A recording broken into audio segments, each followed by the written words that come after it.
এটা কি ভার্সিটির জন্য গুরুত্বপূর্ণ? হ্যাঁ, অবশ্যই ভার্সিটির জন্য গুরুত্বপূর্ণ, সব কিছুর জন্য গুরুত্বপূর্ণ। ভাই এটা কি একটু একটু উঁচু করা যায়?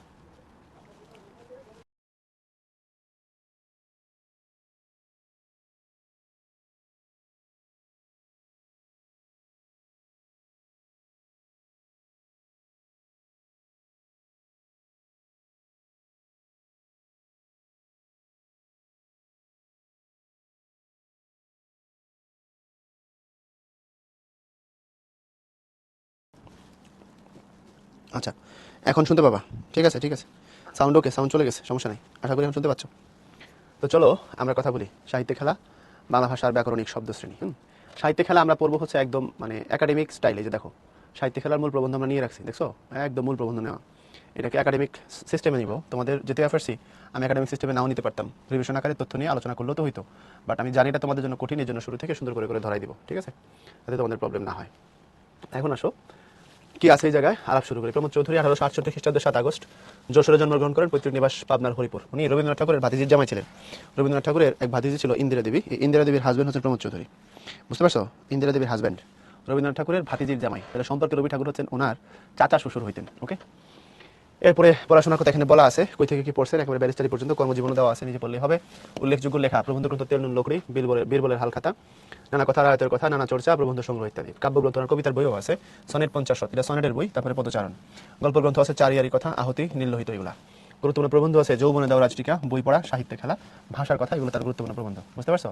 তার এটা খুব বিশেষত্ব আছে। এখানে দেখো, বাংলা সাহিত্যে চলিত গদ্যরীতির উনি হতেন প্রবর্তক। চলিত গদ্যরীতি যেটা আগে সাধুরীতিতে ছিল, তোমরা বিদ্যাসাগরীয় বঙ্কিমীয় বাংলা পড়লে যেটা বুঝো, বা রবি ঠাকুরের বাংলা পড়লে যেটা বুঝো, ওই সাধুরীতি থেকে চলিত রীতির মধ্যে উনি নিয়ে আসছেন। এবং এই ঘটনা তিনি ঘটাইছেন, চেষ্টা শুরু করেছিলেন 1914 সালে। পরবর্তীতে আস্তে আস্তে সাধু গদ্যরীতি থেকে চলিত রীতি তৈরি হয়। উনি যখন চেষ্টা শুরু করেন, তখন এমনকি রবীন্দ্রনাথ ঠাকুর পর্যন্ত সেটা বিরোধিতা করছেন, যে সাহিত্য যেহেতু একটা ক্লাস মেনটেন করে চলে, সাহিত্যের যেহেতু একটা ভাইব আছে, স্টাইল আছে, এই জন্য সাহিত্যকে সাহিত্যের মতো থাকতে দাও। এটার ভাষা যদি তুমি সাধু থেকে চলিত করে ফেলো, এটা খুব হালকা হয়ে যায়, এটা খুব পাতলা হয়ে যায়, সাধারণ সাধারণ মনে হয়, অর্ডিনারি মনে হয়, এক্সট্রাঅর্ডিনারি মনে হয় না।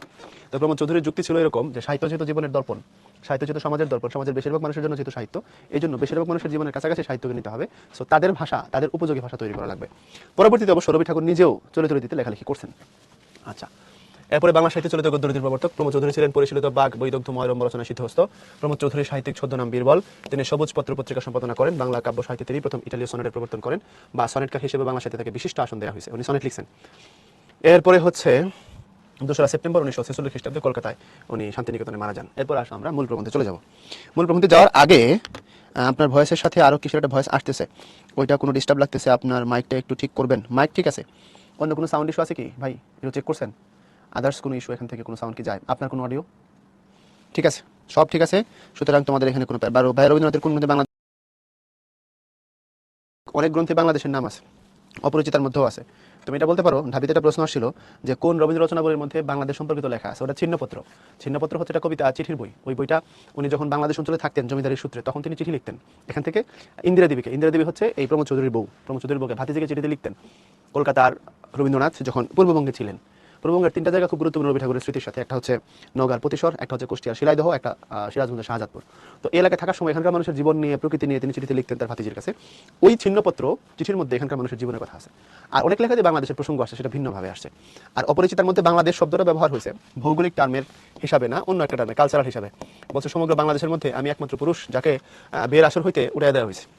সমগ্র বাংলাদেশ বলতে বাংলা ভাষী মানুষের অঞ্চলকে বোঝানো হয়েছে। পূর্ববঙ্গ, বাংলা, পশ্চিমবঙ্গ, পুরা বাংলা ভাষা চলে যে অঞ্চলে, ওই এলাকাটাকে বাংলাদেশ বলা হয়েছে।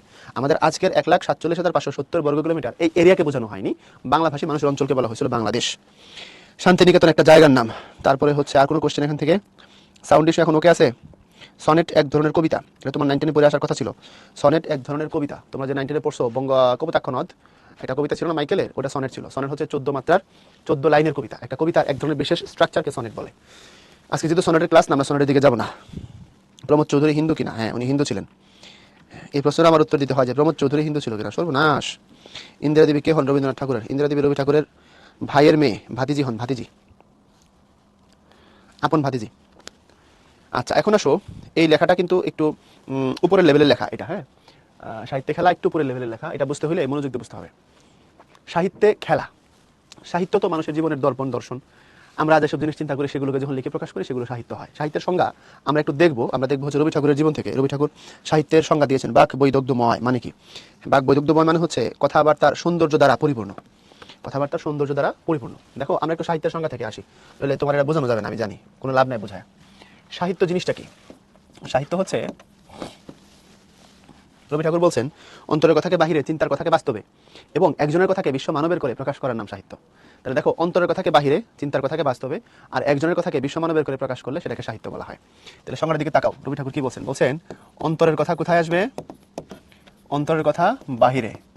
তারপরে আবার বলছেন চিন্তার কথা বাস্তবে। তারপরে বলছেন একজনের কথা বিশ্ব মানবের, সমান সমান হলো সাহিত্য। বোঝো কথাটা, আমি শর্টকাটে বলছি আর কি। অন্তরের কথাকে বাহিরে, চিন্তার কথাকে বাস্তবে এবং একজনের কথাকে বিশ্ব মানবের করে প্রকাশ করার নাম সাহিত্য।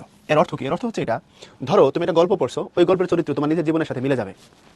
তুমি ওই গল্পের চরিত্রের মধ্যে নিজের জীবনকে খুঁজে পাবা। তোমার মনে হবে আমি তো কোথাও ওটাকে দেখছি, আমার সমাজের এত জিনিস, এটা তো আমার জীবনের কথা, এটা তো আমার মনের কথা। রাইটার কি করে বুঝলেন, তার সাথে কিভাবে এটার ম্যাচিং টানলেন, এটা কিভাবে সম্ভব? কথা কিন্তু তোমার লাইফের, কিন্তু সাহিত্যিক সেটা তৈরি করে ফেলেছে। তুমি যখন কোনো ভালো সিনেমা দেখো, সত্যিকারের ভালো ছবি, তুমি কিন্তু ওখানকার ক্যারেক্টারগুলোর সাথে নিজের জীবন অনেক সময় মিলাই ফেলো। তুমি যখন দারুণ কোনো বই পড়ো, ওখানকার যে গল্পের চরিত্র আছে তার সাথে নিজেকে মিলাই ফেলো। বুঝতে পারছো? সো এটাই হচ্ছে কথা। একজন সাহিত্যিক যখন সাহিত্য তৈরি করবেন, তিনি অন্তরের কথাকে বাইরে লিখবেন, চিন্তার কথাকে বাস্তবে লিখবেন। এখন একজনের কথা বিশ্বমানবের হয়ে যাবে, এই অর্থে লিখবেন একজন, মিলে যাবে সবার জীবনের সাথে। রচনা করবেন সাহিত্যিক, তুমি এখানে তোমার জীবনের সাথে মিল খুঁজে পাবে এবং এটা বছরের পর বছর, শত বছর পরেও মানুষের জীবনের সাথে এটা ম্যাচ করবে, মানুষ এটাকে পছন্দ করবে। আজকে থেকে প্রায় 700-800 বছর আগে চণ্ডীদাসের একটা বিখ্যাত লেখা আছে, তোমরা হয়তো পড়ছো, শুনছো হয়তো বা, সখী কেমনে ধরিব হিয়া। সখী কেমনে ধরিব হিয়া মানে আমি আমার মনকে কি করে বাইন্দা রাখি, কি করে আটকায় রাখি বলো। সখী কেমনে ধরিব হিয়া। তারপরের লাইন, আমার বধুয়া, আমার বধুয়া আন বাড়ি যায়। আমার বধুয়া কোন বাড়ি যায়?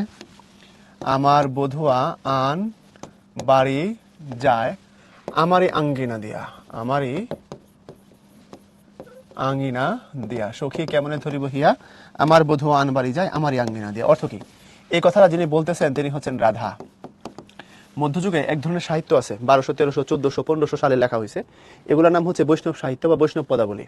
বৈষ্ণব সাহিত্য মানে হচ্ছে রাধা আর কৃষ্ণের প্রেম নিয়ে যত সাহিত্য লেখা হয়েছে, এগুলোকে বৈষ্ণব সাহিত্য বলে। তো বৈষ্ণব সাহিত্যের কাহিনীগুলোতে দেখবা, প্রথমে কৃষ্ণ রাধার জন্য পাগল থাকে, পরে রাধা যখন কৃষ্ণকে পাত্তা দেওয়া শুরু করে, তখন আবার কৃষ্ণ রাধাকে পছন্দ করে না, তো রাধা আবার কৃষ্ণের জন্য উল্টা পাগল হয়ে যায়, এরকম কাহিনী আছে। তো ওই জায়গায় রাধা বলতেছে তার সখীদের, সখী কেমনে ধরিব হিয়া, আমি আমার মনকে কি করে বুঝায় রাখি বলো। কেন, কি হয়েছে? বলছে আমার বধুয়া, এই বধূ শব্দের অর্থ বন্ধু, আমার বধুয়া আন বাড়ি যায়, আমার বন্ধু অন্য বাড়ি যায় আমারই আঙ্গিনা দিয়া, আমার চোখের সামনে দিয়া। অর্থাৎ কৃষ্ণ রাধার জন্য পাগল ছিল, আর কিছু মেয়ে বৃন্দাবনে কৃষ্ণের জন্য পাগল ছিল, ওই মেয়েগুলোকে বলা হয় গোপী। তাহলে কৃষ্ণ পাগল রাধার জন্য, গোপীরা পাগল কৃষ্ণের জন্য। এখন কৃষ্ণ করে কি, রাধার চোখের সামনে দিয়া গোপীদের সাথে গিয়ে সময় পাস করে, বুঝছো? তখন রাধার এটা ভাল লাগে নাই। রাধা তার বান্ধবীকে বলছে, আমি আমার হিয়াকে, মনকে বুঝায় রাখতে পারি না, কেন আমার বন্ধু আমার চোখের সামনে দিয়ে অন্য বাড়ি যায়, অন্য মেয়েদের সাথে টাইম পাস করে, এটা আমার খুব খারাপ লাগে। এখন সাহিত্য যদি সমকালীন কথাকে ধারণ করে, মানে ধরো যে সময় চলতেছে এই সময়কে নিয়ে লেখা হয়েছে। যখন মেয়েরা পশ্চাৎপদ ছিল, স্কুলে যাইতো না, তাদেরকে স্কুলে নেওয়ার জন্য রুকেয়া লিখছে, রাইট? যখন ব্রিটিশ দুঃশাসন ছিল, তাদেরকে দূর করার জন্য নজরুল লিখছে। তাহলে যে সময় চলতে থাকে ওই সময়কে নিয়েই কবি সাহিত্যিকরা লিখতে থাকেন। কারণ এখন যদি কোনো সাহিত্যিক পঙ্কিরাজের রাজপুত্রের কথা লিখে, কেউ এটা পড়বে না। তাহলে সাহিত্য চলমান কালকে ধারণ করে। এখন আজকে থেকে 700 বছর আগে এই সাহিত্য লেখা হয়েছে। এখন 700 বছর আগের চলমান কাল যদি এটা হয়ে থাকে যে কোনো মেয়ে পছন্দ করে না তার জামাই বা তার বয়ফ্রেন্ড অন্য মেয়ের সাথে যা ডেট করবে তারা রাইখা, এটা পছন্দ করে না, রাধা পছন্দ করে নাই। আমার প্রশ্ন, আজকে এখন 2025 সালে আইসা কোনো মেয়ে কি পছন্দ করে না? এখনো পছন্দ করে না। তখনও পছন্দ করতো না, এখনো পছন্দ করে না। এই যে একজনের কথা হয়ে গেছে বিশ্ব মানবের, এটা বলানো হয়েছে রাধার মুখ দিয়া, কিন্তু সমস্ত মেয়ের মনের কথা এটাই, আমার বধূ আনবাড়ি যায় আমারই আঙ্গিনা দিয়ে, এটা আমি সহ্য করতে পারি না। এটা বলা হয়েছে 700 বছর আগে, এখন পর্যন্ত এই কথাটা সত্য এবং এখন পর্যন্ত এই কথাটা প্রাসঙ্গিক। এটাই সাহিত্যের ধর্ম, এটাই সাহিত্যের বৈশিষ্ট্য। সব থেকে বড় উদাহরণ মমতাজের গান। মমতাজ বলছে, ফাইটটা যায় বুকটা ফাইটটা যায়, বন্ধু যখন বললে আমার বাড়ির সামনে এদের অঙ্গ করে হাইটটা যায়। বুঝছো কথাটা? অর্থাৎ এটা পছন্দ করে না মেয়েরা। তাহলে সাহিত্যের স্বরূপ বোঝানোর জন্য তোমাকে আমি একটা সিম্পল উদাহরণ দিলাম। সাহিত্য একজন লিখবেন, তিনি তার মতো করে চিন্তাকে প্রকাশ করবেন, কিন্তু সবার জীবনের সাথে সবার মনের সাথে এটা মিলে যাবে। তুমি পড়ার পরে তোমার লাইফের পরিচিত কোনো ঘটনা মনে হবে, এটা সাহিত্যের সার্থকতা। এখন সেই সাহিত্যের খেলা বলতে কি? সাহিত্যের রূপ তো অনেক। সাহিত্য কবিতা আকারে তৈরি হতে পারে, তারপরে সাহিত্য গল্প আকারে তৈরি হতে পারে, সাহিত্য উপন্যাস আকারে তৈরি হতে পারে, সাহিত্য নাটক আকারে তৈরি হতে পারে। এখন সাহিত্যে খেলা জিনিসটা কি? সাহিত্যে খেলা হইলো, সাহিত্যকে নিতে হবে শিল্প হিসাবে। টাকা উপার্জনের ধান্দা করার জন্য কোনো মানুষ সাহিত্য যেন রচনা না করে। সাহিত্যকে নিতে হবে মনের আনন্দের জন্য, পেটের খোরাক জোগাড় করার জন্য কোনো মানুষ যেন সাহিত্যের ময়দানে না আসে। সাহিত্য একজন সাহিত্যিকের সৃষ্টিশীল চিন্তার প্রকাশ হবে। অন্য কোনো ধান্দা, অন্য কোনো টার্গেট, কোনো দুনিয়াবি বাজে চিন্তা নিয়ে কেউ যদি সাহিত্যের ময়দানে আসে, সে হোক লেখক অথবা পাঠক, সাহিত্য তার মূল উদ্দেশ্য থেকে দূরে সরে যায়। অর্থাৎ প্রমোদ চৌধুরী বলতেছেন খেলা একটা নিষ্কাম কর্ম, খেলা একটা আনন্দের ব্যাপার। মাঠে যখন ছেলেপেলেরা দৌড়ায়, মাঠে যখন ছেলেপেলেরা বলের পেছনে খেলে দৌড়ায়, এখানে পাওয়া না পাওয়ার কোনো আশা আকাঙ্ক্ষা থাকে না, একটা টার্গেটে তারা খেলে আনন্দ পাওয়ার জন্য। তোরা যদি আমার বিশ্বকাপের কথা বলিস তাহলে তো হবে না। প্রমোদ চৌধুরী কি অর্থে বলছে সেটা বুঝতে হবে। বলছে খেলা হচ্ছে একমাত্র আনন্দের কাজ, নিষ্কাম কর্ম, কামনা বাসনা নাই, প্রাপ্তি অপ্রাপ্তির বেদনা নাই, মানুষ আনন্দের জন্য খেলে। সাহিত্যের কাজটা হবে আনন্দের জন্য। সাহিত্যিক যিনি সাহিত্য তৈরি করবেন তিনিও করবেন আনন্দের উদ্দেশ্যে, যে পাঠক সাহিত্য পড়বে তার উদ্দেশ্য থাকবে আনন্দ লাভ করা। যদি এই খেলার জন্য সাহিত্যের ময়দানে কেউ আসে, সার্থক সাহিত্য তৈরি হবে, সাহিত্যের রীতি প্রকৃতি সার্থক হবে, সাহিত্য রচনা করেও আনন্দ পাবে সাহিত্যিক, আবার সাহিত্য পাঠ করেও আনন্দ পাবে পাঠক।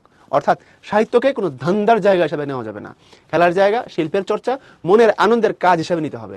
এটাকেই উনি সাহিত্যে খেলা করার কথা বলছেন। বুঝছো কিনা এবার বলো? যতটুকু বললাম অতটুকু বুঝছো কি? হিয়া মানে মন।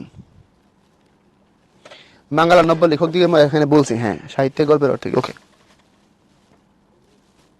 সাহিত্যের গল্পের মধ্যে পার্থক্য কি? সাহিত্যের অনেকগুলো ধারা আছে, তার মধ্যে একটা হচ্ছে গল্প। সাহিত্য অনেকগুলো ধরনে চলে, তার মধ্যে একটা হচ্ছে গল্প। ওকে, এরপরে আসো আমরা পরের পার্টে চলে যাই। আমি আগেই বলছি এটা আপার লেভেলের লেখা। এখন তোমাদের যে প্রশ্ন, তোমরা মাঝে মধ্যে যে প্রশ্ন করো, মানে আল্লাহ আকবার, আল্লাহ তোমাদের দীর্ঘকাল বাঁচায় রাখুক আর কি, ঠিক আছে। 2 বছর যে পোলাপান কি করছে কে জানে। জগৎ বিখ্যাত ফরাসি ভাস্কর রোদ্দা, যিনি নিতান্ত জলপ্রস্তরের দেহ থেকে অসংখ্য জীবিত প্রায় দেবদানব কেটে বার করেছেন, তিনিও শুনতে পায় যখন তখন হাতে কাদা নিয়ে আঙুলের টিপে মাটির পুতুল তৈরি করে থাকেন। এই পুতুল গড়া হচ্ছে তার খেলা। শুধু রোদ্দা কেন, পৃথিবীর শিল্পী মাত্রই এই শিল্পের খেলা খেলে থাকেন। যিনি গড়তে জানেন তিনি শিবও গড়তে পারেন, বাদরও গড়তে পারেন। আমাদের সঙ্গে বড় বড় শিল্পীদের তফাৎ এইটুকু যে তাদের হাতে এক করতে আর হয় না। সম্ভবত এই কারণে কলারাজ্যের মহাপুরুষদের যা খুশি তাই করবার যে অধিকার আছে, ইতর শিল্পীদের সে অধিকার নেই।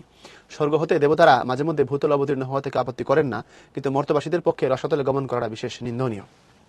ব্যাখ্যাগুলো বুঝো। বলছে একজন ফরাসি ভাস্কর রোদ্দা, ভাস্কর মানে হচ্ছে যিনি ভাস্কর্য বানান, পাথর কাইটা মানুষের বডি বা বিভিন্ন প্রাণীর প্রতিমূর্তি বানান, বা কাঠ কাইটা প্রতিমূর্তি বানান। ওই খুব কঠিন কাজ। একজন ফরাসি, ফ্রান্সের মানুষ রোদ্দা, যিনি জগৎ বিখ্যাত একজন ভাস্কর। তো তিনি বলছেন যে তিনি এত বিশাল বিশাল কাজ করেন, তিনিও শুনতে পায় মাঝে মধ্যে হাতে কাদা নিয়ে আঙ্গুল দিয়ে মাটির পুতুল বানান। তাইলে ওনার মূল কাজ যেটা, সেটা হচ্ছে ভাস্কর্য তৈরি করা। মাঝে মধ্যে তিনি মনের আনন্দে মাটি দিয়ে পুতুল তৈরি করে থাকেন। বলছে মহৎ মানুষের জন্য এটাই হচ্ছে একটা সাইন, এটা লক্ষণ। মহৎ মানুষ, বড় শিল্পী যারা, তারা এটা করতে থাকে। কলা রাজ্যে বা সাহিত্যের রাজ্যে বা শিল্পের রাজ্যে তাদের একটা স্বাধীনতা আছে, তারা এই শিল্পের খেলা খেলেন। আর যিনি গড়তে জানেন তিনি যেমন বাদর গড়তে পারেন, তিনি শিবও গড়তে পারেন। অর্থাৎ যে পারে সে সব পারে। যিনি গড়তে জানেন তিনি শিবের মূর্তিও করতে পারেন, বাদরের মূর্তিও করতে পারেন, তার কোনো সমস্যা নাই। বড় বড় যারা মানুষ, তাদের সাথে আমাদের সাধারণ মানুষের পার্থক্য হচ্ছে এটা, আমরা হয়তো একটা করতে গেলে আটটা করে ফেলি, কিন্তু তারা কোনোদিনও তাদের স্বধর্ম থেকে বিচ্যুত হন না। তারা যখন যেটা চান শিল্পকে দিয়ে তারা সেটাই করতে পারেন। এই জন্য বলছে বড় শিল্পীদের যে অধিকার, ছোট শিল্পীদের সে অধিকার হয়তো বা নাই। স্বর্গ থেকে দেবতারা পৃথিবীতে আসলে কোনো অসুবিধা নাই, কিন্তু পৃথিবীর মানুষ, মর্ত মানুষ মানে পৃথিবীর মানুষ যদি রসাতলে গমন করে সেটা নিন্দনীয়। রসাতল মানে পৃথিবীর ভূগর্ভ। অর্থাৎ বড় বড় শিল্পীরা সাধারণের কাতারে আসলে নো প্রবলেম, সাধারণ মানুষ যদি আরো নিচে নামে তাহলে একেবারে ধ্বংসাত্মক হয়ে যায়। এর মানে উনি বলছেন মহৎ শিল্পী হও, বড় শিল্পী হও, বড় শিল্পী হয়ে ছোট কাজ করাতে কেউ তোমাকে নিয়ে প্রশ্ন তুলবে না। কিন্তু তুমি যদি সাধারণ হও, আরো সাধারণ হইতে চাও, তাহলে তুমি ধ্বংস হবা, তুমি সত্যিকারের শিল্পের চর্চা করতে পারবা না। অথচ একথা অস্বীকার করবার জো নেই যে যখন এই জগতে 10টা দিক আছে, তখন সব দিকে গতায়াত করবার প্রবৃত্তিটি মানুষের পক্ষে স্বাভাবিক। মন উঁচুতে উঠতে চায়, নিচুতেও নামতে চায়। বরং সত্য কথা বলতে গেলে সাধারণ লোকের মন স্বভাবতই যেখানে আছে তারই চারপাশে ঘুরে বেড়াতে আছে, উঠতেও চায় না, ডুবতেও চায় না। বলছে তারপরেও এটা সত্য, পৃথিবীতে যখন 10টা দিক আছে, দিক কিন্তু 10টা, দিক কিন্তু 4টা না। উত্তর, দক্ষিণ, পূর্ব, পশ্চিম, এই হলো 4টা দিক। এরপর আবার 4টা কোণা আছে না, দক্ষিণ পশ্চিম কোণা, দক্ষিণ উত্তর, বা কি বলে পূর্ব কোণা, এরকম 4টা কোণা আছে। তাহলে কয়টা হলো? 8টা হইলো। আর উপরের দিককে বলা হয় ঊর্ধ্ব, নিচের দিককে বলা হয় অধো। আমি 10 দিকের নাম করে শোনাই। উত্তর, দক্ষিণ, পূর্ব, পশ্চিম। এরপরে 4টা হলো কোণা, ঈশান, বায়ু, অগ্নি, নৈঋত, এগুলো 4টা কোণা। আর ঊর্ধ্ব মানে উপরের দিক, অধো মানে নিচের দিক, এই 10 দিক। এই 10 দিক না তিনি বলছেন যে অথচ একথা অস্বীকার করবার জো নেই যে যখন এই জগতে 10টা দিক আছে, তখন সেই সব দিকে গতায়াত মানে যাতায়াত, যাওয়া, গতায়াত করার প্রবৃত্তিটি মানুষের পক্ষে স্বাভাবিক। অর্থাৎ মানুষ সব কাজই করতে চায়। একজন সাহিত্যিক সব ধরনের সাহিত্য লিখতে চায়, মন উঁচুতে উঠতে চায়, নিচুতেও নামতে চায়। অর্থাৎ মন সব দিকের কথাবার্তা শুনতে চায়, বলতে চায়, লিখতে চায়। বরং সত্য কথা বলতে গেলে সাধারণ লোকের মন স্বভাবতই যেখানে আছে তারই চারপাশে ঘুরে বেড়াতে চায়, উঠতেও চায় না, ডুবতেও চায় না। কিন্তু সাধারণ পাবলিকের মন অত গতায়াত যাতায়াতে পছন্দ করে না, উঠতেও চায় না, ডুবতেও চায় না। কিন্তু সাধারণ লোকে কি ধর্ম, কি নীতি, কি কাব্য সকল রাজ্যে অহরহ ডানায় ভর দিয়ে থাকতে পরামর্শ দেয়। একটু উঁচুতে না চললে আমরা দর্শক এবং শ্রোতৃমণ্ডলের নয়ন মন আকর্ষণ করতে পারি না। বেদিতে না বসলে আমাদের উপদেশ কেউ মানে না, রঙ্গমঞ্চে না চললে আমাদের অভিনয় কেউ দেখে না, আর কাষ্ঠমঞ্চে না দাঁড়ালে আমাদের বক্তৃতা কেউ শোনে না। সুতরাং জনসাধারণের চোখের সম্মুখে থাকবার লোভে আমরা অগত্যা 24 ঘন্টা টঙে চড়ে থাকতে চাই, কিন্তু পারি না।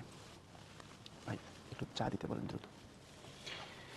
আচ্ছা, আমি একটা কাজ করি, ভাইয়ের গলা বেশ ট্রাবল লাগতেছে ভেতর থেকে। হ্যাঁ, আমি দ্রুত 1 কাপ চা খাবো, খাই আমি আবার শুরু করতেছি। ওকে, আমাকে একটু জাস্ট 10 মিনিট একটু টাইম দাও, আমি 5 থেকে 6 মিনিট পরেই আমি শুরু করতেছি। হ্যাঁ, একটু চা বিরতি, এটা না হলে আমার গলা ট্রাবল দিচ্ছে।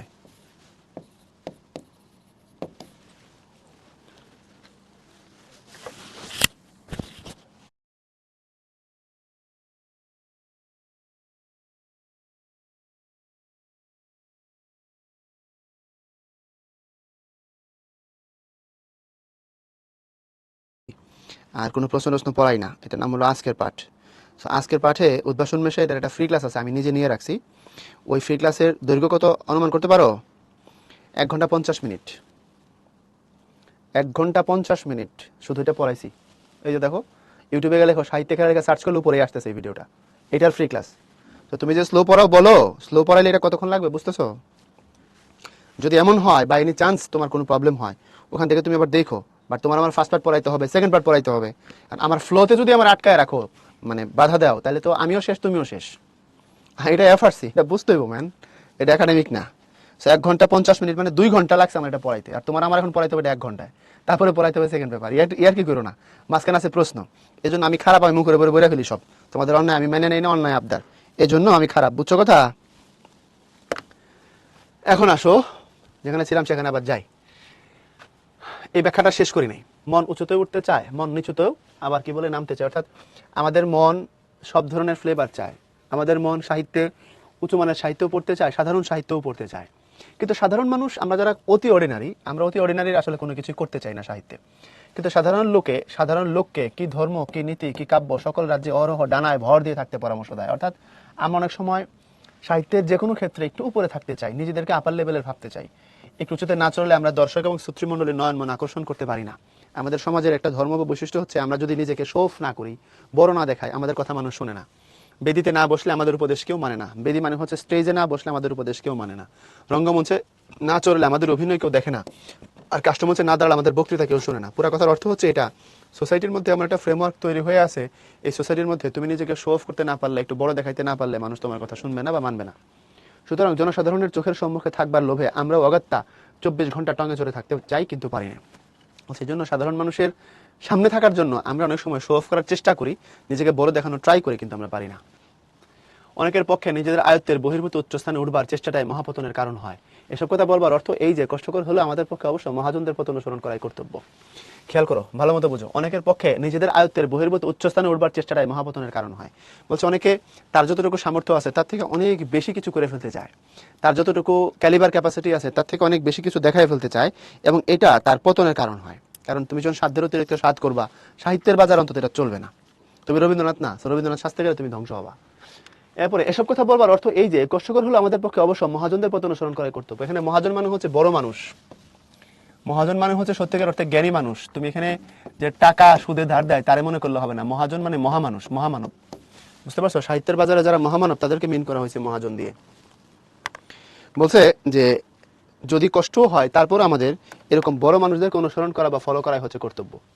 কিন্তু ডাইনে বায়ে ছোটখাটো গলি ঘুচিতে খেলার চলে প্রবেশ করবার যে অধিকার তাদের আছে, সে অধিকার আমরা কেন বঞ্চিত হব? বলছে আমরা মহাজনের পথ অনুসরণ করব, অর্থাৎ বড় মানুষের পদাঙ্ক অনুসরণ করে আমরা চলবো। খুব ফেমাস কোনো মানুষকে আমরা আইডল মানবো, কোনো সমস্যা নাই। আমি রবীন্দ্রনাথকে আইডল মানি, রবীন্দ্রনাথের মতো হতে চাই, কিন্তু আমি সাধারণ সাহিত্য পড়লে অসুবিধা কোথায়? আমি সাধারণ সাহিত্য রচনা করলে সমস্যা কোথায়? অর্থাৎ মহাজনের পথে হাঁটা মানে বড় সাহিত্যিককে আইডল মনে করা, কিন্তু ছোট সাহিত্যিকের সাহিত্য পড়লে বা সেটা চর্চা করলে দোষের কিছু হয় না। গান করতে গেলেই যে সুর তারাই চড়িয়ে রাখতে হবে, কবিতা লিখতে হলেই যে মনে শুধু গভীর ও প্রখর ভাব প্রকাশ করতে হবে, এমন কোনো নিয়ম থাকা উচিত নয়। আপনি গানের সময়ে হাই নোটে হাই টোনে গান গাইতে হবে এমন না। কবিতা লিখতে গেলেই যে আপনার খুব উচ্চমার্গীয় শব্দ ইউজ করতে হবে, ওটা এমন না। শিল্পরাজ্যে খেলা করবার প্রবৃত্তির নাই অধিকারও ছোট বড় সকলের সমান আছে। শিল্পরাজ্যে খেলা করবার প্রবৃত্তির নাই অধিকারও ছোট বড় সকলের সমান আছে। অর্থাৎ শিল্পরাজ্যের খেলা মানে হচ্ছে আপনি যখন কবি হবেন, আপনি যখন সাহিত্যিক হবেন, আপনি যখন সাহিত্য নিয়ে লেখালেখি করবেন, আপনার সবার অধিকার আছে, সবার সমান অধিকার আছে। এমনকি একথা বললে অত্যুক্তি হয় না যে এই পৃথিবীতে একমাত্র খেলার ময়দানে ব্রাহ্মণ শূদ্রের প্রভেদ নেই। খেলার ময়দানে ব্রাহ্মণের ছেলে যে টিমে খেলতে পারে, নমশূদ্রের ছেলেও সেই টিমেই খেলতে পারে। ব্রাহ্মণ উঁচু, নমশূদ্র নিচু, কিন্তু এখানে তাদের কোনো পার্থক্য করা হয় না, কোনো সমস্যা নাই। খেলা এমন একটা কাজ যেখানে কোনো প্রবলেম নেই। রাজার ছেলের সঙ্গে দরিদ্রের ছেলেরও খেলায় যোগ দেওয়ার অধিকার আছে। এতক্ষণ ধরে তিনি ভূমিকাটাকে ঠিক করছেন, সাহিত্যের ভূমিকা, খেলা কি জিনিস সেটাকে বোঝানোর চেষ্টা করছেন করে এবার তিনি খেলার মূল মাহাত্ম্যের জায়গায় পৌঁছাবেন আর কি। ব্রাহ্মণের ছেলে নমশূদ্রের ছেলে খেলা একই টিমে খেলতে পারে, রাজার ছেলে দরিদ্রের ছেলে একই জায়গায় খেলতে পারে, কোনো অসুবিধা নাই। আমরা যদি একবার সাহস করে কেবলমাত্র খেলা করবার জন্য সাহিত্য জগতে প্রবেশ করি, তাহলে নির্বিবাদে সে জগতের রাজরাজরার দলে মিশে যাব। কোনোরূপ উচ্চ আশা নিয়ে সেক্ষেত্রে উপস্থিত হলেই নিম্ন শ্রেণীতে পড়ে যেতে হবে। বলছে আমরা সাহিত্যের ময়দানে যদি প্রবেশ করি খেলা করবার জন্য, অর্থাৎ কোনো ধান্দা যদি না থাকে, আমি মনের আনন্দে সাহিত্য পড়বো বা মনের আনন্দে সাহিত্য রচনা করব, এমন টার্গেট যদি আমাদের থাকে, তাইলে আমরা সফল হব। যদি এর বাইরে অন্য কোনো ধান্দা আমরা করি, এর বাইরে যদি অন্য কোনো ধান্দা নিয়ে আমরা ওই জায়গায় যাই, তাহলে আমরা নিম্ন শ্রেণীতে পড়ে যাব, আমরা ধ্বংস হব। অর্থাৎ সাহিত্যের জগতে ধান্দা চলে না, অ্যাটলিস্ট কোনো সাহিত্যিকের জন্য না। তুমি কোনো শ্রেণী, কোনো মহল, কোনো গোষ্ঠী, তাদেরকে খুশি করার জন্য লিখতেছো, ধান্দা করতেছো, তাহলে তুমি সেখানে বেশি কিছু করতে পারবে না। নব্য লেখক দিগের প্রতি নিবেদনে বঙ্কিম যা বলছে আর এখানের যে থট, দুটার মধ্যে অনেক মিল পরিলক্ষিত হচ্ছে। বলো এ পর্যন্ত বুঝছো কিনা? শূদ্র মানে কি? শূদ্র মানে হিন্দুদের সব থেকে নিম্ন বর্ণকে শূদ্র বলা হয়। অত্যুক্তি মানে বাড়াবাড়ি, বেশি বেশি। এই গল্পটা গুরুত্বপূর্ণ কিনা? এটা গল্প না ভাইয়া, এটা প্রবন্ধ। এই জন্যই তো আমাদের, আমি একদিন ইচ্ছা মতো বকছিলাম, মনে আছে যে অনলাইনের এক টিচার অর্ধাঙ্গীরে বলতেছে অর্ধাঙ্গী গল্পের মূল ভাব সে শিখাইতে আসছে, অর্ধাঙ্গী প্রবন্ধ, এই প্রবন্ধকে এসে গল্প বলতেছে। তোমাদের তো এই অবস্থা, তোমরা প্রবন্ধের গল্প বলো, তোমাদের জন্য ওসব মাস্টারই ঠিক, ঠিক আছে? আমাকে আবার ওই দিকে নিও না। গল্প আর প্রবন্ধের মধ্যে পার্থক্য আছে। গল্প কি? চরিত্র থাকবে, ঘটনা থাকবে, ডায়লগ থাকবে, তাই না? এটা হলো গল্প। যেমন অপরিচিতা গল্প, অনুপম, মামা, কল্যাণী, শম্ভুনাথ, হরিশ, বিনুদা, এটা গল্প। কিন্তু তুমি যখন প্রবন্ধ পড়বা, যেমন আজকে পড়তেছো, এখানে দেখো এরকম কোনো কিছু নাই, ঘটনা নাই। এটা গল্প আর প্রবন্ধের পার্থক্য। এটা একদম সহজ করে বললাম, 6 এর ভাষায়। আর ছোট গল্পের সংজ্ঞা রবি ঠাকুর যেমনি দিছে, ছোট প্রাণ, ছোট ব্যথা, ছোট ছোট দুঃখ কথা, নিতান্তই সহজ সরল, সহস্র বিস্তৃতি রাশি, প্রত্যহ বিস্তৃতি রাশি, সহস্র বিস্তৃতি রাশি, প্রত্যহ যেতেছে ভাসি, তারই দু চারিটি অশ্রু জল, নাহি বর্ণনার ছটা, ঘটনার ঘন ঘটা, নাহি তত্ত্ব নাহি উপদেশ, অন্তর তৃপ্তি রবে, সাঙ্গ করি মনে হবে শেষ হইয়াও হইল না শেষ। অর্থাৎ ছোট গল্পটাই এমন, আমাদের জীবনের ঘটনাগুলো নিয়ে ছোট ছোট ঘটনা জোড়া দিয়ে গল্প তৈরি করা হয়, এবং শেষ করার পরেও মনে হয় যেন শেষ হইল না। 19 সাহিত্যের রূপরীতির মধ্যে এটা ছিল, তোমাদের ফুল সিলেবাস তোমরা পড়ে আসছো আমার ধারণা, বুঝছো? আর প্রবন্ধ কি তাইলে? প্রবন্ধ হচ্ছে কোনো নির্দিষ্ট একটা বিষয়ের উপরে খালি জ্ঞান দেওয়া হয়, জ্ঞান, যুক্তিপূর্ণ বস্তুনিষ্ঠ আলোচনা, এটা নাম প্রবন্ধ। যেমন তুমি 19 পড়ছো বই পড়া, 19 পড়ছো হচ্ছে তোমার আমি যদি ভুল না করি এটা নজরুলের লেখা ছিল উপেক্ষিত শক্তির উদ্বোধন, এগুলো। আর এখানে পড়তেছো সাহিত্যে খেলা, এগুলো প্রবন্ধ, এটা গল্প না। কোনটা গল্প কোনটা প্রবন্ধ, এগুলো ক্লিয়ার হইতে শিখো। বুঝো না কথা? যেমন মাস্টার বাংলাদেশে এমন সব স্টুডেন্ট তৈরি হয়েছে, মাস্টারই জানে না, আশা পড়ায় অনলাইনে, হ্যাঁ বলতেছে তোমাদের গল্পের মূল ভাব। এখন সুন্দরী ম্যাডাম তো, পোলাপান আবার খুব খুশি, পোলাপান খুব জি ম্যাডাম, ইয়েস, আপু, আপ্পি, কিউট, সুইট, এসব দিয়ে কমেন্ট বক্স ভাসাই দিছে, ঠিক আছে? তো হলো কথা। আর আমার বিরুদ্ধে হয়েছে কি, ভাইয়া বকে, আর আমি বকি, আমি ডাক্তার, তোরা কাইটা দিলে না তুই সুস্থ হইবি, আমি বক মনে, আমার কাজ তোরে বকা দেওয়া, তোর আমি কান্দে উড়ে রাখলে তুই ধ্বংস হয়ে যাবি তো। বুঝছস কথা?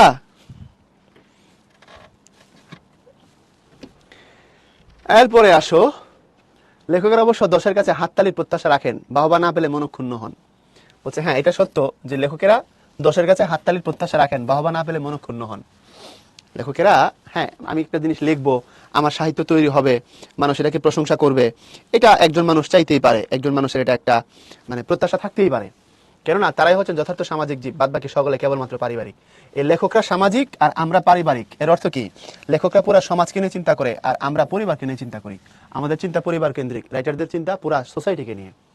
বিশ্বমানবের মনের সঙ্গে নিত্য নূতন সম্বন্ধ পাতানোই হচ্ছে কবি মনের নিত্য নৈমিত্তিক কর্ম। কবিরা, লেখকরা সারা বিশ্বের মানুষের সাথে আমার মনের সংযোগ ঘটায় দেন। এমনকি কবির আপন মনের গোপন কথাটিও গীতি কবিতাতে রঙ্গভূমির স্বগতোক্তি স্বরূপে উচ্চারিত হয়, যাতে করে সেই মর্ম কথা হাজার লোকের কানের ভিতর দিয়ে মরমে প্রবেশ করতে পারে। সহজ কথা, একজন কবিতার মধ্যে কবি যেই কথাটা লেখেন সেই কথাটা যেন সকল মানুষের মনের কথা। কিন্তু উচ্চমঞ্চে আরোহণ করে উচ্চস্বরে উচ্চবাক্য না করলে যে জনসাধারণের নয় মন আকর্ষণ করা যায় না, এমন কোনো কথা নেই। বলছে সাধারণ মানুষকে খুশি করার জন্য, সাধারণ মানুষকে সাহিত্যের প্রতি আকর্ষিত করার জন্য তোমার যে খুব হাই লেভেলের বা কঠিন শব্দ দিয়ে কঠিনভাবে কঠিন কিছু লিখতে হবে বটে এমন না। তুমি খুব সাধারণভাবে সাধারণ ভাষায় যদি লিখো তাহলেও কি হবে, মানুষ পছন্দ করবে তোমার লেখা। সাহিত্য জগতে যাদের খেলা করবার প্রবৃত্তি আছে, সাহস আছে, ক্ষমতা আছে, মানুষের নয়ন মন আকর্ষণ করবার সুযোগ বিশেষ করে তাদের কপালেই ঘটে। মানুষ যে খেলা দেখতে ভালোবাসে তার পরিচয় তো আমরা এই জনসমাজও নিত্য পাই। টাউন হলে বক্তৃতা শুনতেই কজন যায়, আর ঘরের মাঠে ফুটবল খেলা দেখতেই বা কজন যায়। অথচ এই কথাও সত্য যে টাউন হলের বক্তৃতার উদ্দেশ্য অতি মহৎ, আর ঘরের মাঠের খেলোয়াড়দের ছোট ছোট দৌড়াদৌড়ি আগের অর্থশূন্য এবং উদ্দেশ্যবিহীন। এ পর্যন্ত একটু থামো, দুটো জিনিস একটু বোঝাই দিই। কলকাতায় একটা হল রুম আছে, নাম টাউন হল। আমাদের যেরকম ঢাকায় আছে বাংলাদেশ চীন মৈত্রী সম্মেলন কেন্দ্র আগারগাঁও, তাই না, বা শিল্পকলা একাডেমির যে হলগুলো আছে, এরকম কলকাতায় একটা হল আছে নাম টাউন হল। আবার কলকাতার বড় মাঠ আছে, নাম আছে গড়ের মাঠ। আমাদের যেরকম ঢাকাতে ধরো জনসভা হইলে কোথায় হয়, মুক্তাঙ্গনে হয়, পল্টনে। আমরা একটা স্পেস নিছি এটাকে, হ্যাঁ, এক এক জায়গাকে আমরা বড় বড় জনসমাগমের জায়গা হিসাবে ইউজ করি। গতকালকে যেরকম হাদির জানাজা হইলো কোথায়, জাতীয় সংসদ ভবনের সামনে লাখ লাখ মানুষ ওই জায়গায় জড়ো হয়েছে। তো কলকাতায় এরকম খেলবার একটা বড় জায়গা আছে, নাম হচ্ছে গড়ের মাঠ, বুঝছো? তো রাইটার ওই দুটাকে ধরে বলতেছে যে ধরেন টাউন হলে কোন একটা বিষয়ের উপরে বক্তৃতা হচ্ছে, বৈজ্ঞানিক বক্তৃতা বা বিষয়ভিত্তিক একটা উচ্চ লেভেলের হাই কোয়ালিটির আলোচনা। কয়জন মানুষ সেখানে যায়? খুব অল্প কিছু মানুষ যায়। আর গড়ের মাঠে যখন খেলা হয় হাজার হাজার মানুষ সেখানে দেখতে যায়। এর দ্বারা প্রমাণ হয় যে মানুষ খেলা পছন্দ করে, মানুষ আনন্দকে পছন্দ করে। তো সাহিত্যকে যদি আপনি আনন্দের উপাদান হিসেবে উপস্থাপন করতে পারেন, সাহিত্যকে যদি আপনি মানুষের কাছে তার জীবনের দর্পণ হিসেবে খেলার মতো করে উপস্থাপন করতে পারেন, মানুষ এখানে হুমড়ি খায় পড়বে, মানুষ সাহিত্য পড়বে, মানুষ সাহিত্যকে ভালোবাসবে। উনি বলছেন হ্যাঁ এটা সত্য যে টাউন হলের বক্তৃতার উদ্দেশ্য মহৎ, সন্দেহ নাই। আর গড়ের মাঠে খেলোয়াড়দের দৌড়াদৌড়ি আগাগোড়া উদ্দেশ্যবিহীন, অর্থশূন্য, মানে এখানে আসলে আনন্দ ব্যতীত তার কোনো কিছু পাওয়ার নাই, চাওয়ার নাই। তারপরেও খেলা জিনিসটার মধ্যে একটা মহত্ব আছে। মহত্বটা কি? এটা আপনাকে ধান্দা শেখায় না, এটা কেবল আনন্দের জন্য ওই জায়গায় এটা হয়। এই জন্য সাহিত্যের ব্যাপারে আনন্দটা হচ্ছে মেইন। আসল কথা এই যে মানুষের দেহ মনের সকল প্রকার ক্রিয়ার মধ্যে ক্রীড়া শ্রেষ্ঠ, অর্থাৎ আমরা দেহ মন দিয়ে যত কিছু করি তার মধ্যে খেলা হচ্ছে সব থেকে সেরা। কেননা তা উদ্দেশ্যহীন, অর্থাৎ খেলার কোনো উদ্দেশ্য নাই। উদ্দেশ্য নাই এই অর্থে কেবলমাত্র আমরা আনন্দ লাভ করার জন্য মজা পাই তাই খেলি। মানুষের যখন খেলা করে তখন সে এক আনন্দ ব্যতীত অপর কোনো ফলের আকাঙ্ক্ষা রাখে না। যে খেলার ভিতর আনন্দ নেই কিন্তু উপরি পাওনার আশা আছে, তার নাম খেলা নয়, জুয়া খেলা। বলছে যদি কোনো খেলার মধ্যে আনন্দ থাকে না কিন্তু পাওয়ার আশা থাকে, ওটা খেলা থাকে না, জুয়া খেলা হয়।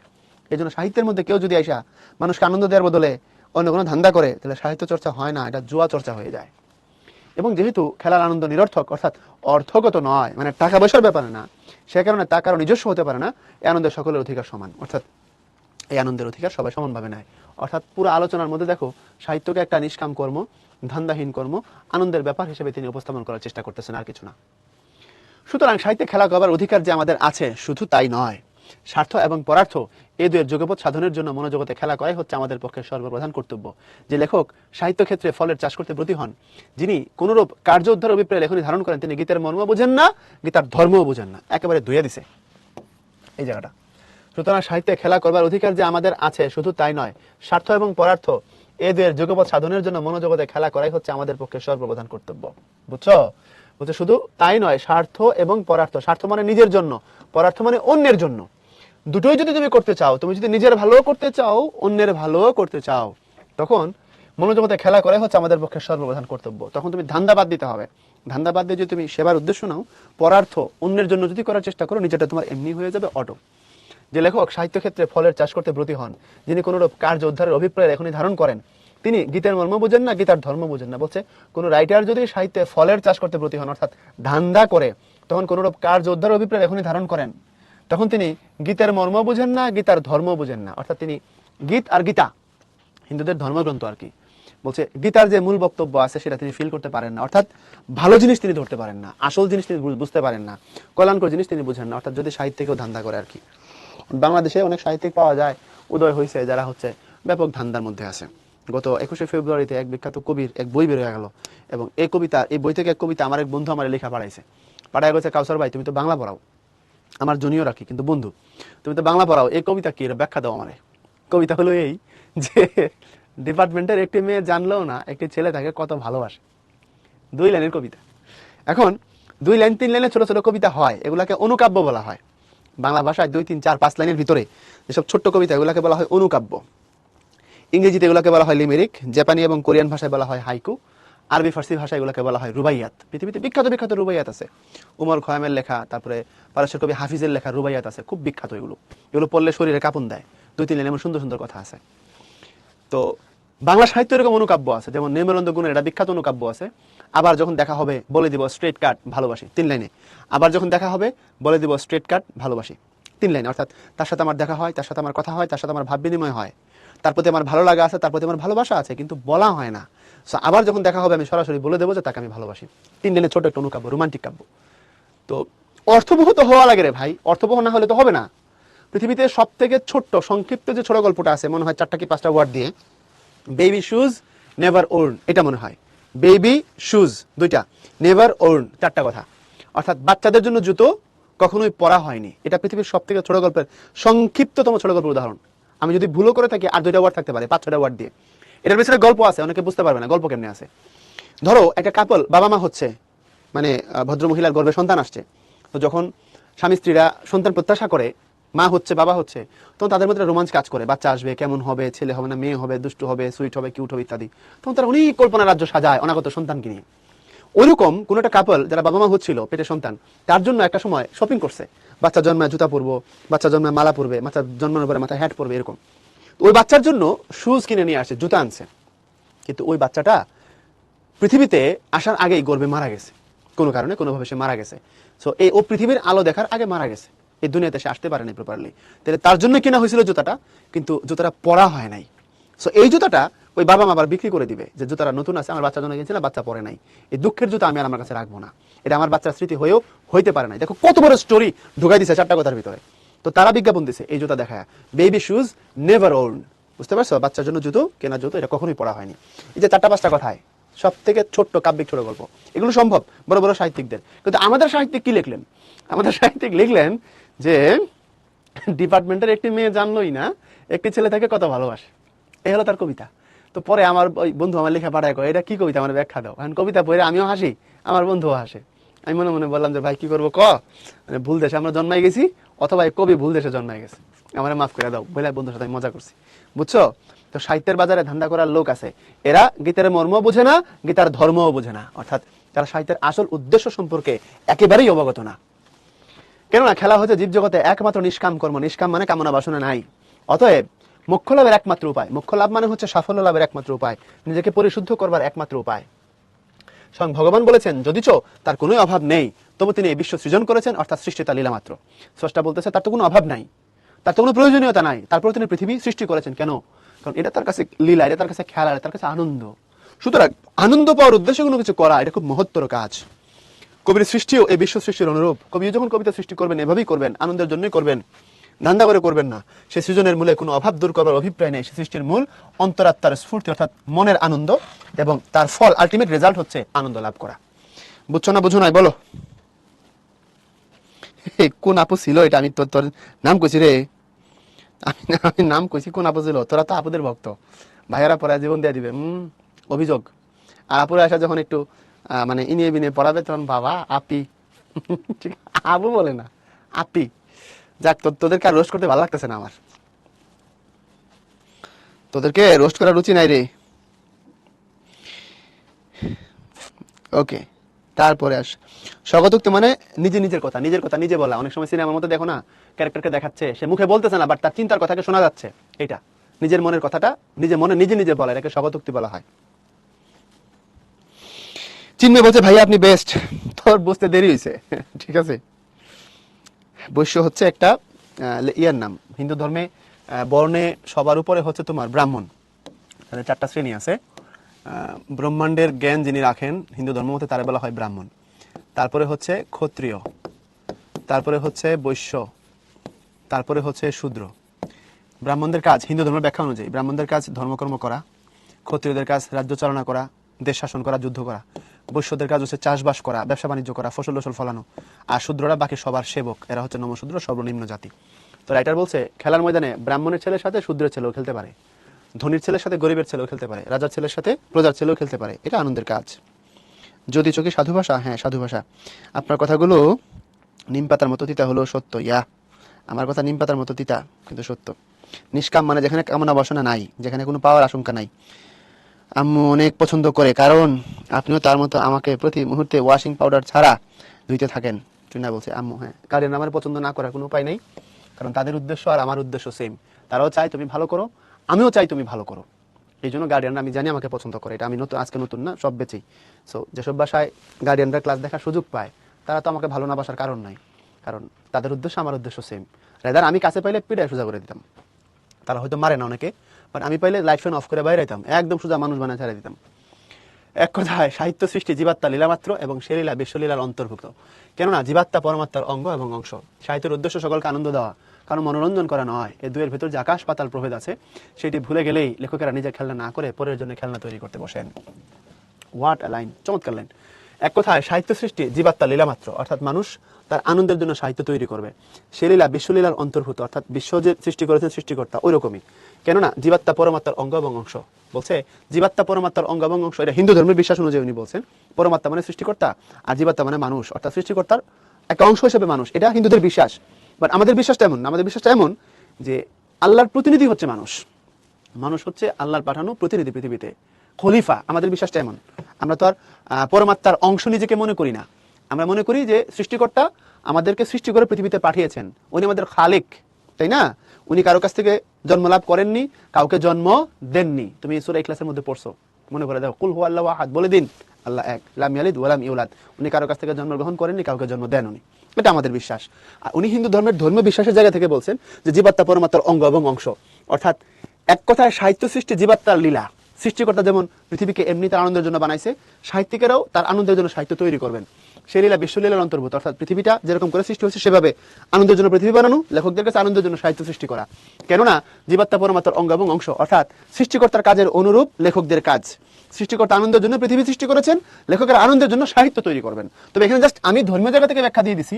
আমরা মুসলমানরা এইভাবে বিশ্বাস করি না যে জীবাত্মা পরমাত্মার অঙ্গ বা অংশ। আমাদের বিশ্বাস হচ্ছে এটা আল্লাহ খালিক, আমরা হচ্ছি মাখলুক, তিনি আমাদেরকে সৃষ্টি করেছেন, তার ইচ্ছায় আমরা পৃথিবীতে আসছি। ওকে কথাটা? সাহিত্যের উদ্দেশ্য সকলকে আনন্দ দেওয়া, কারো মনোরঞ্জন করা নয়। সাহিত্য সবাইকে আনন্দ দেয়, কারো মনোরঞ্জন করে না, কাউকে খুশি করার জন্য নির্দিষ্ট কাউকে টার্গেট করে অমুকে খুশি হবে এই জন্য না। এই দুয়ের ভিতর, অর্থাৎ আনন্দ দেওয়া আর মনোরঞ্জন করা, এই দুয়ের মধ্যে আকাশ পাতাল তফাৎ আছে।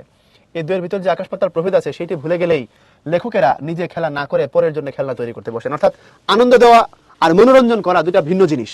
আমি বড় নেতার সামনে দাঁড়ায় নেতার প্রশংসা করে কবিতা লিখলাম যে আপনি তো মহৎ, আপনি তো বট গাছ, আপনি তাল গাছ, হ্যাঁ, এটা হচ্ছে মনোরঞ্জন। আর সত্যিকারের সাহিত্য তৈরি করা সেটা ভিন্ন। তো বলছে আনন্দ দেওয়া আর মনোরঞ্জন করা দুটার পার্থক্য যখন মানুষ বুঝতে না পারে, কোন লেখক যদি না বোঝে, তখন সে নিজে খেলা না করে পরের জন্য খেলনা তৈরি করা শুরু করে। এখন উদ্দেশ্য হচ্ছে সে নিজে খেলবে, নিজে খেলবে মানে নিজের আনন্দে লিখবে, কিন্তু তখন সে কি করে? মনোরঞ্জন করে। এটা হচ্ছে খেলনা তৈরি করা, অন্যকে খুশি করার জন্য সে লেখা শুরু করে। এটা ঠিক না, এতে করে সাহিত্যের মূল উদ্দেশ্য ব্যাহত হয়। জীবাত্মা মানে মানুষ। ওকে, ক্লিয়ার এ পর্যন্ত? তারপরে সমাজের মনোরঞ্জন করতে গেলে সাহিত্য যে স্বধর্মচ্যুত হয়ে পড়ে তার প্রমাণ বাংলাদেশে আজ দুর্লভ নয়। কাব্যের ঝুমঝুমি, বিজ্ঞানের চুষিকাঠি, দর্শনের বেলুন, রাজনীতির রাঙালাটি, ইতিহাসের ন্যাকড়ার পুতুল, নীতির টিনের ভেপো এবং ধর্মের জয় ঢাক, এসব জিনিসে সাহিত্যের বাজার ছেয়ে গেছে। সাহিত্য রাজ্যে খেলনা পেয়ে পাঠকের মনস্তুষ্টি হতে পারে, কিন্তু তা গড়ে লেখকের মনস্তুষ্টি হতে পারে না। কারণ পাঠক সমাজ যে খেলনা আজ আদর করে কাল সেটিকে ভেঙে ফেলে। এখন এই যে জায়গাটা দেখো, সমাজের মনোরঞ্জন করতে গেলে সাহিত্য স্বধর্মচ্যুত হয়ে পড়ে তার প্রমাণ বাংলাদেশে দুর্লভ না। অর্থাৎ তুমি একজন সাহিত্যিক নিজের আনন্দের কথা বাদ দিয়ে যখন কোনো গোষ্ঠী ব্যক্তি তাকে খুশি করার জন্য লেখালেখি শুরু করে, তখন সাহিত্য তার স্বধর্মচ্যুত হয়ে যায়, সাহিত্য তার জায়গা থেকে নড়ে যায়, সাহিত্য তার প্রপার জায়গায় থাকে না। এরপরে উনি ব্যাখ্যাতে বুঝাইছেন কাব্যের ঝুমঝুমি, বিজ্ঞানের চুষিকাঠি, দর্শনের বেলুন, রাজনীতির রাঙালাঠি, ইতিহাসের ন্যাকড়ার পুতুল, নীতির টিনের ভেপো এবং ধর্মের জয় ঢাক, এগুলো দিয়ে কি বুঝাইছে? সিম্বল। বলছে সাহিত্যের বিষয়টা হয়ে গেছে মাল্টিভার্স। সাহিত্য কাব্য নিয়ে হচ্ছে, বিজ্ঞান নিয়ে হচ্ছে, ফিলোসফি নিয়ে হচ্ছে, রাজনীতি নিয়ে হচ্ছে, ইতিহাস নিয়ে হচ্ছে, নীতিকথা নিয়ে হচ্ছে, ধর্ম নিয়ে হচ্ছে। এখন এক একজন মানুষ সাহিত্যের এক একটা সেক্টর নিয়ে লিখতেছে, এক একটা শ্রেণীকে খুশি করে টার্গেট করে। বলছে এসব জিনিসে সাহিত্যের বাজার ছেয়ে গেছে। এই এত এত জিনিস সাহিত্যে আসবার কথা ছিল না, কোনো নির্দিষ্ট গোষ্ঠীকে খুশি করার জন্য সাহিত্যিকরা লিখছে এগুলো। সাহিত্যরাজ যে খেলনা পেয়ে পাঠকের মনস্তুষ্টি হতে পারে, হয়তো কোনো একটা পাঠক তার জন্য কিছু লেখা হয়েছে, তাকে টার্গেট করে কোনো নেতা, কোনো বড় ভাই, কোনো দল, কোনো গোষ্ঠী, তার আনন্দ হইতে পারে, কিন্তু সেটা গড়ে সেটা লিখে লেখকের তো আনন্দ হইতে পারে না। কারণ পাঠক সমাজ যে খেলনা আজ আদর করে কাল সেটিকে ভেঙে ফেলে। কারণ পাঠকেরা একটা সাহিত্যকে এখন ভালোবাসবে, পরে সেটাকে ভালো নাও বাসতে পারে। কারণ তুমি কাউকে টার্গেট করে আনন্দ দেওয়ার জন্য লিখবা, এটা বছরের পর বছর ধরে মানুষের মনে থাকবে না, এটাকে মানুষ একটা সময় ফেলাই দিবে। সে প্রাচ্যই হোক আর পাশ্চাত্যই হোক, কাশেরই হোক আর জার্মানিরই হোক, দুদিন ধরে তা কারো মনোরঞ্জন করতে পারে না। অর্থাৎ কোনো জায়গাতেই খারাপ সাহিত্য সমাজে টিকে না। আমি জানি যে পাঠক সমাজকে আনন্দ দিতে গেলে তারা প্রায়শ বেদনা বোধ করে থাকেন, কিন্তু এতে ভয় পাবার কিছু নেই, কেননা কাব্য জগতে যার নাম আনন্দ তারই নাম বেদনা। বলছে ঠিক আছে যে সাহিত্য, আমি জানি যে পাঠক সমাজকে আনন্দ দিতে গেলে, অর্থাৎ আপনি যদি সত্যিকারের সাহিত্য লেখেন, এত করে অনেকে বেদনা বোধ করেন। বলছে ভয় পাওয়ার কিছু নেই, কবিতার ক্ষেত্রে যার নাম আনন্দ তারই নাম বেদনা, অর্থাৎ যেখান থেকে আপনি আনন্দ পাবেন সেখান থেকে বেদনা পাবেন সত্য, বাট সেই বেদনা একসময় আপনার কাছে আনন্দ হয়ে ধরা দেবে। অপরপক্ষে এই যুগে পাঠক হচ্ছে জনসাধারণ, সুতরাং তাদের মনোরঞ্জন করতে গেলে আমাদের অতি সস্তা খেলনা তৈরি করতে হবে, এটা বাজারে কাটবে না। এখান থেকে এই পর্যন্ত আমি সহজে ব্যাখ্যা দিয়ে দিই। বঙ্কিমের কথার সাথে মিল আছে, যেন আপনি যদি পাঠককে মনোরঞ্জন করেন আপনি আরো বেকায়দায় পড়বেন, কারণ পাঠক হচ্ছে সাধারণ মানুষ, যাদের জ্ঞান গরিমা উঁচু মানের না। এখন এই মানুষকে খুশি করতে গেলে আপনার লেখার মান কমে যাবে, এবং মান কমে গেলে আপনি নিজে হারিয়ে যাবেন। এখানে এই কথাটা বলছে। কিন্তু সাহিত্য রচনা যে আত্মার লীলা, একথা শিক্ষকেরা স্বীকার করতে প্রস্তুত নন। সুতরাং শিক্ষা ও সাহিত্যের ধর্মকর্ম যে এক নয়, এই সত্যটি একটু স্পষ্ট করে দেখিয়ে দেওয়া আবশ্যক। প্রথমত শিক্ষা হচ্ছে সেই বস্তু যা লোকের নিতান্ত অনিচ্ছা সত্য গলাধকরণ করতে বাধ্য হয়।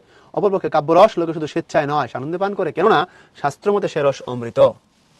এই জায়গাটা বুঝো, সাহিত্য রচনা করা জীবাত্মার লীলা, একথা শিক্ষকেরা স্বীকার করতে প্রস্তুত না। অর্থাৎ একজন সাহিত্যিক, একজন কবি তার মনের আনন্দে সাহিত্য তৈরি করবেন, এটা হচ্ছে স্বাভাবিকতা। অনেক ক্ষেত্রে আমাদের শিক্ষা পদ্ধতি সেই জায়গায় এসে বাগড়া দেয়, আমাদের টিচাররা সিস্টেমের কারণে এটাকে মানেন না। কবি কবিতা তৈরি করছেন এটাকে পড়ে সাধারণ পাঠক আনন্দ লাভ করবে এই জন্য, কিন্তু মাস্টাররা এসে জোর করে সেটা বোঝানো শুরু করে, জোর করে সেটা বুঝতে বাধ্য করে। এখন শাস্ত্রমতে কাব্যরস হচ্ছে অমৃত, কাব্যরস লোকে স্বেচ্ছায় পান করবার কথা, কিন্তু মাস্টাররা সেটাকে আইসা ব্যবচ্ছেদ করা শুরু করে, মাস্টাররা কবিতাকে ব্যাখ্যা করা শুরু করে, সেখান থেকে সৃজনশীল শেখায়, তখন সাহিত্যের প্রতি মানুষের আগ্রহ থাকে না। দ্বিতীয়ত শিক্ষার উদ্দেশ্য হচ্ছে মানুষের মনকে বিশ্বের খবর জানানো, সাহিত্যের উদ্দেশ্য মানুষের মনকে জাগানো। কাব্য যে সংবাদপত্র নয় একথা সকলেই জানেন, অর্থাৎ সংবাদপত্র তুমি যে উদ্দেশ্যে পড়ো সাহিত্য সেই উদ্দেশ্যে পড়বে না।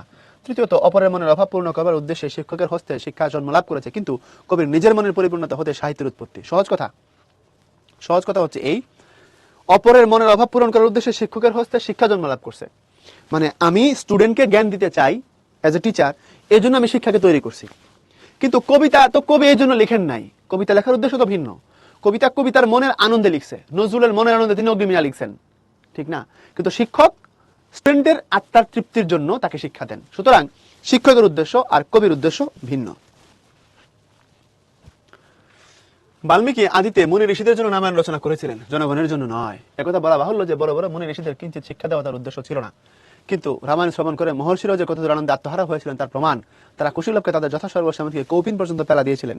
রামায়ণ কাব্য হিসেবে যে অমর এবং জনসাধারণ আজও যে তার শ্রবণে পঠনে আনন্দ উপভোগ করে, তার একমাত্র কারণ আনন্দের ধর্ম সংক্রামক, আনন্দের ধর্ম যে এই তা সংক্রামক। অপরপক্ষে লাখে একজনও যে যোগ বৈশিষ্ট্য রামায়ণের ছায় মারান না, তার কারণ যে বস্তু লোককে শিক্ষা দেবার উদ্দেশ্যে রচিত হয়েছিল আনন্দ দেবার উদ্দেশ্যে নয়।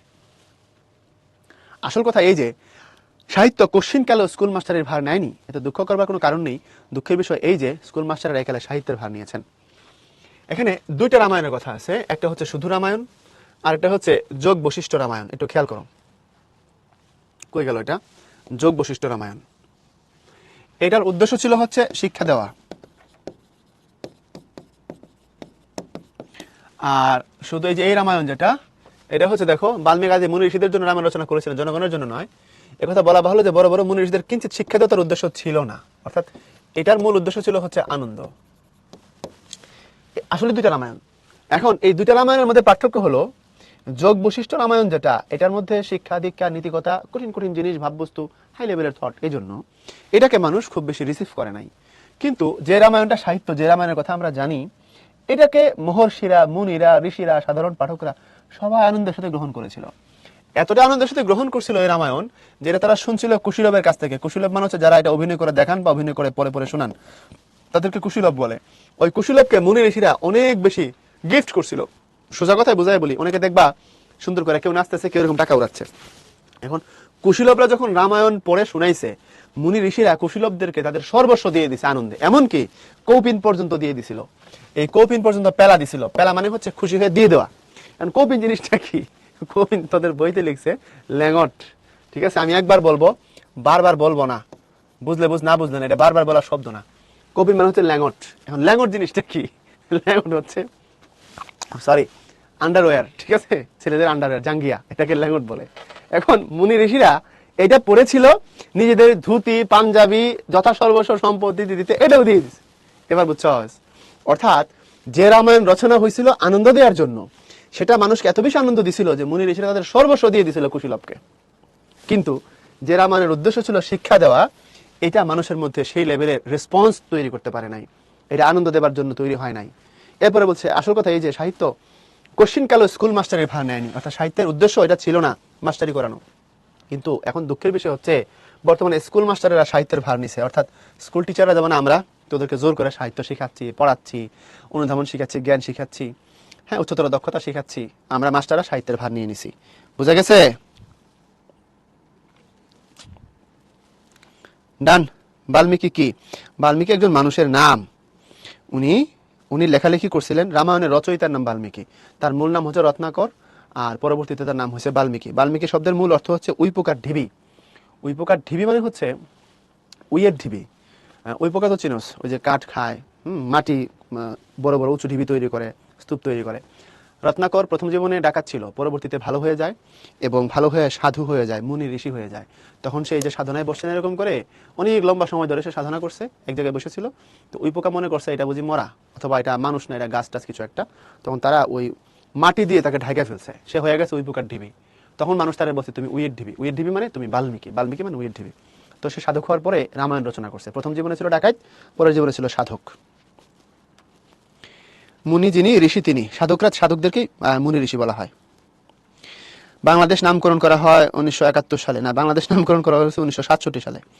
উনি এখানে বাংলাদেশ ব্যবহার করেছেন কেন? আমি শুরুতেই ব্যাখ্যা দিছি, বাংলাদেশ শব্দের দুইটা ব্যাখ্যা হইতে পারে, একটা হচ্ছে ভৌগোলিক, একটা হচ্ছে রাজনৈতিক।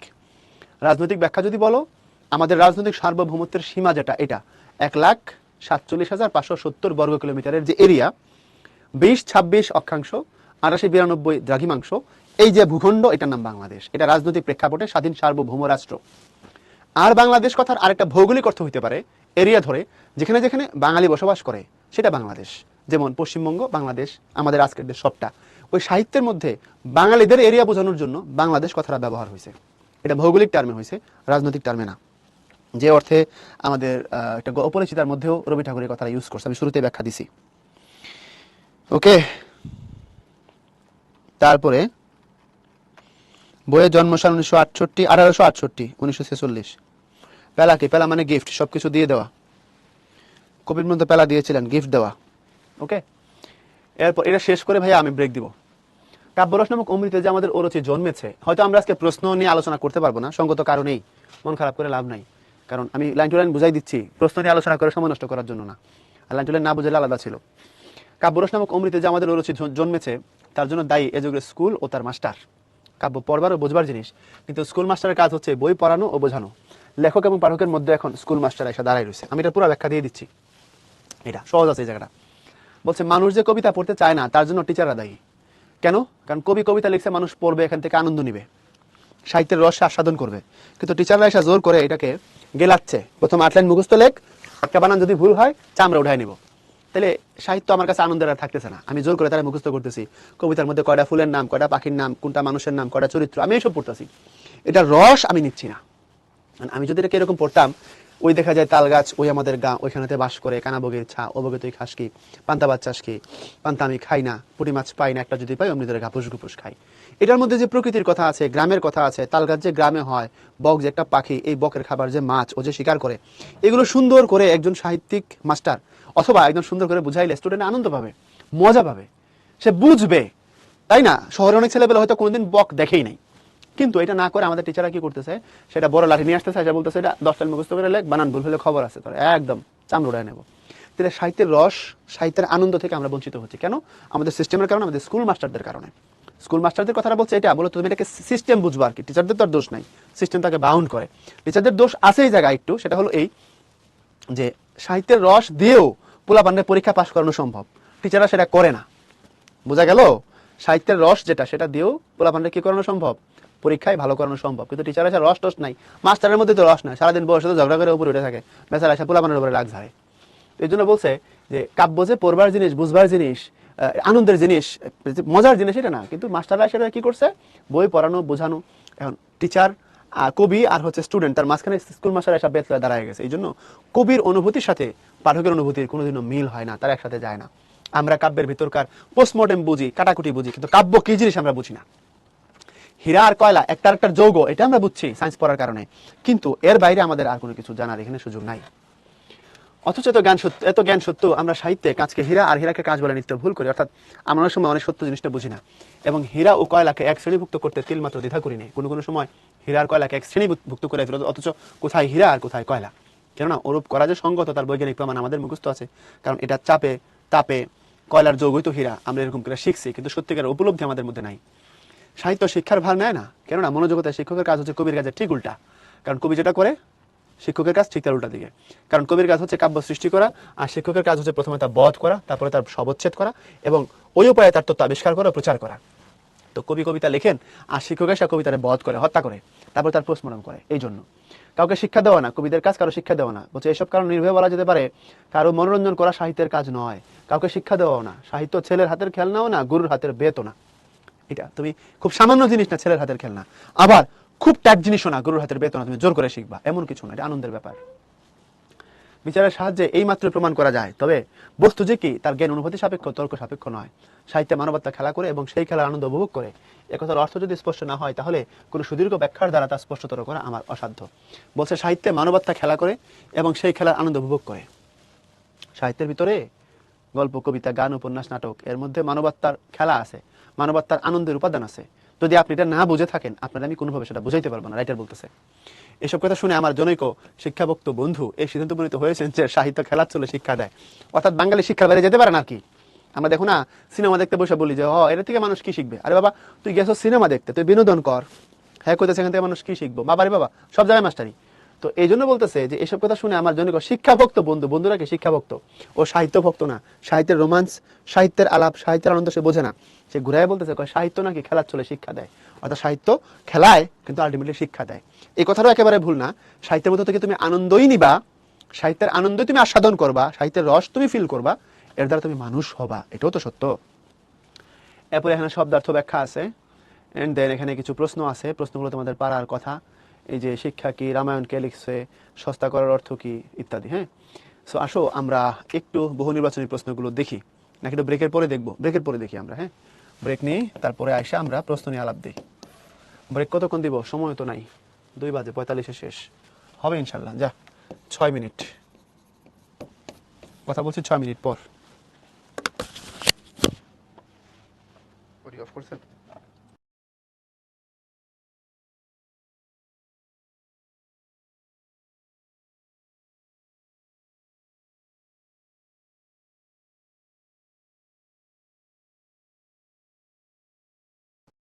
নামাজ সারা বাংলাদেশে এক এক জায়গায় এক এক টাইমে হয়, বুঝতে পারছো? এখন এটা টাইমিং করবো কিভাবে বলো? পূর্ব পশ্চিমে তো একই সাথে নামাজ হয় না, প্রায় 6 থেকে 8 মিনিটের ডিফারেন্স থাকেই। সো এটাকে একসাথে ম্যানেজ করা একটু টাফ হয়ে যায়। আচ্ছা, তারপরে আসো পরার্থ শব্দের অর্থকে পরোপকার, অন্যপ্রকার করা মানে পরার্থ। লেখকের মধ্যে সাহিত্যের উদ্দেশ্য কোনটি? মানুষের মনকে জাগানো, মানুষের মনকে জাগানো, এটা লেখকের মধ্যে সাহিত্যের উদ্দেশ্য। সাহিত্য স্বধর্মচ্যুত হয় তখন যখন সাহিত্য চর্চা হয় ফল লাভের আকাঙ্ক্ষা শূন্য, জনসাধারণের মনোরঞ্জনের জন্য। এটাই, তুমি অন্যকে খুশি করার জন্য যখন লিখবা তখন সাহিত্য স্বধর্মচ্যুত হয়ে পড়ে। প্রচার শেষে জ্ঞানের কথার উদ্দেশ্য সফল, কিন্তু হৃদয় ভাবের কথা প্রচারে শেষ হয় না, তা কালজয়ী। প্রচার শেষে জ্ঞানের কথার উদ্দেশ্য শেষ, কিন্তু হৃদয়ের যে ভাব সেটা প্রচারে শেষ হয় না, তা কালজয়ী। সাহিত্য খেলা প্রবন্ধ অনুচ্ছেদটির জ্ঞানের কথার সমার্থক ভাব, খবর প্রদান, পাঠকের মনস্তুষ্টি, মুখস্থ বিদ্যা। আমার মনে হয় নিচের দুইটাকে নিলে সব থেকে বেশি ভালো হয়।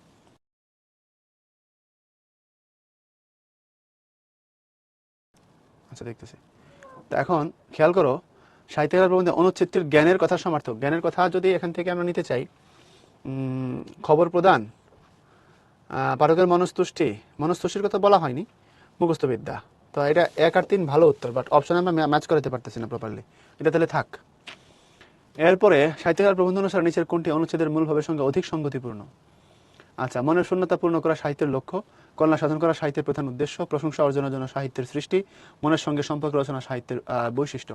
প্রচার শেষে জ্ঞানের কথার উদ্দেশ্য সফল, কিন্তু হৃদয় ভাবের কথা শেষ হয় না, তাহলে মনের সঙ্গে সম্পর্ক রচনা করা সাহিত্যের বৈশিষ্ট্য। সাহিত্যকার প্রবন্ধের মূল প্রতিপাদ্য স্বরূপ, উদ্দেশ্য, সাহিত্যের গুরুত্ব, সাহিত্যের প্রয়োজন, সাহিত্যের স্বরূপ বিশ্লেষণ। এটা ভালো উত্তর হতে পারে, কিন্তু সাহিত্যের উদ্দেশ্য যেটা, এটা আরো ভালো উত্তর। সাহিত্যের উদ্দেশ্য কি? মানুষের মনকে আনন্দ দেওয়া। সাহিত্যের উদ্দেশ্য কোনটি? শিক্ষা, আনন্দ, মনোরঞ্জন, বিশ্বের খবর জানানো, আনন্দ দান। লেখকের মধ্যে বা খেলার মাঠে কোন শ্রেণীর মানুষের মধ্যে কোনো প্রভেদ নেই? ব্রাহ্মণ এবং শূদ্র, ব্রাহ্মণ এবং শূদ্র এটার মধ্যে কোনো প্রভেদ নাই। রাজা ও দরিদ্র একই টিমে খেলতে পারে, বাট ব্রাহ্মণ ও শূদ্র আছে, এটা আমরা আগে পাশে এটা নিয়ে নিছি। আমাদের উপদেশ কেউ মানে না, টঙ্গে না দাঁড়ালে বেদিতে না বসলে, রঙে মোছে না চলে, কাস্টমাসে না দাঁড়ালে বেদিতে না বসলে উপদেশ কেউ শুনে না। এরপরে খেলার আনন্দ কেমন? নিরর্থক, অর্থগত, উদ্দেশ্য পরিণত, নিজস্ব। নিরর্থক, নিরর্থক মানে এখানে টাকা পয়সার সাথে সম্পর্কিত না, মিনিংলেস না, কিন্তু এখানে নিরর্থক অর্থ মিনিংলেস না, এর অর্থ হচ্ছে টাকা পয়সার সাথে সম্পর্কিত না, এর অর্থ মানে এখানে টাকা পয়সা। দ্বিতীয় পত্র ব্যাকরণিক শব্দ শ্রেণীর পার্ট 2 নিয়ে আমরা চলো কথা বলি। আজকে পার্ট 2 তে আমরা বাদ বাকি জিনিসগুলো নিয়ে আলোচনা করবো ইনশাআল্লাহ। প্রথমত ক্রিয়াপদ। ক্রিয়াপদ হচ্ছে বাক্যের সর্বশেষ